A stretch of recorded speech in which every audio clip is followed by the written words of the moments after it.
मीना की हलवाई की दुकान चल तो बहुत अच्छी रही थी, पर अचानक से वक्त ने करवट ले लिया। मीना के बाबा बहुत बीमार पड़ गए। इतने बीमार पड़ गए कि बिस्तर से ही नहीं उठ पाते थे। बाबा के बीमार पड़ने की वजह से मीना बहुत अकेले पड़ गई। माँ तो बचपन में ही मर गई थी। सिर्फ बाबा का ही एकमात्र सहारा था।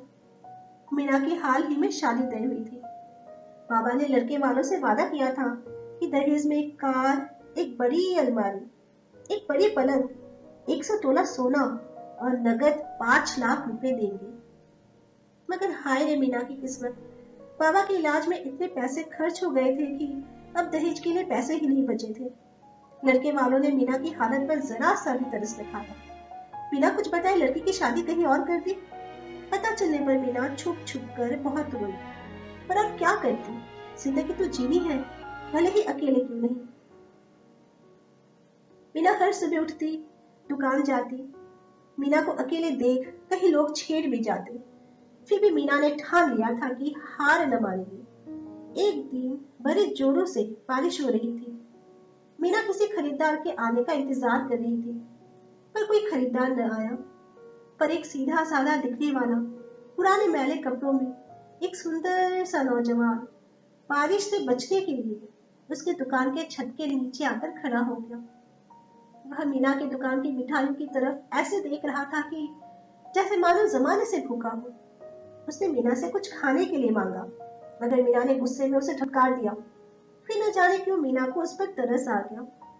मीना ने उसे खाने के लिए कुछ मिठाई तो दिए, साथ में यह ताना भी मारा कि कुछ काम क्यों नहीं करते हो। उस नौजवान ने बड़े ही मासूम तरीके से कहा, क्या आप मुझे काम देंगी? मैं आपका बहुत आभारी रहूंगा। मीना भी अकेले दुकान संभाल नहीं पा रही थी। उसने उस नौजवान से कहा कि ठीक है, मैं तुम्हें काम दूंगी, पर कोई पैसे न दे पाऊंगी, क्योंकि मेरा दुकान जैसे तैसे चल रहा है। हाँ, मगर 3 वक्त का खाना तुम्हें मिल जाएगा। नौजवान राजी हो गया। नौजवान मीना की दुकान में कड़ी मेहनत करने लगा।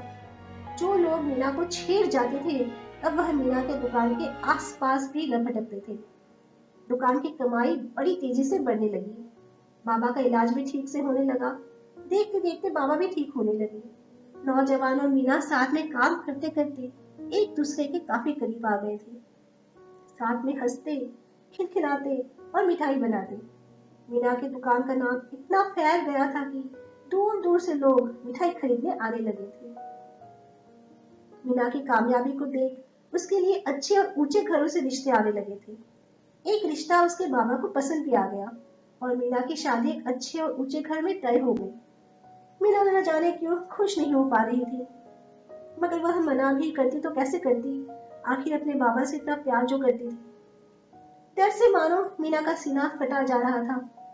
नौजवान को जब भी देखती दिल में दर्द का उफान उठ जाता और यह नौजवान अपने दिल के दर्द को छुपाए चुपचाप मीना के पिताजी के साथ मीना की शादी की तैयारियां कर रहा था। बाबा जब भी मीना को देखते थे तो उसकी आंखों में एक दर्द की लहर दिखाई देती थी। मीना के हाथों में मेहंदी लग रही थी। बाबा ने देखा कि मीना का ध्यान मेहंदी की तरफ बिल्कुल भी नहीं था। उसकी आंखें पानी से भरी हुई थी, जो एक टक नौजवान की तरफ टकटकी लगाकर देखी जा रही थी, और नौजवान भी मीना की तरफ से अपनी नजर नहीं हटा पा रहा था। मीना दुल्हन के जोड़े में घूंघट ओढ़े मंडप पर बैठ गई और दूल्हा सेहरे में अपना चेहरा छुपाए मीना के बगल में बैठ गया। मीना कहीं पर भी नौजवान को नहीं देख पा रही थी। उसका दिल जोर जोर से रो रहा था। सिंदूर दान का समय आ गया। मीना के माथे पर सिंदूर भी लग गया। सिंदूर लगते ही मीना जोर जोर से रोने लगी। बाबा ने मीना को गले से लगाया और मीना को दूल्हे के सामने खड़ा कर कहा, जरा देख तो जरा। मीना ने रोते रोते दूल्हे की तरफ देखा। दूल्हे के चेहरे को बाबा ने धीरे धीरे हटाया। जब मीना ने दूल्हे का चेहरा देखा तो अपने बाबा से लिपट कर और जोर जोर से रोने लगी। पर इस बार उसके आंसू दुख के नहीं बल्कि खुशी के थे।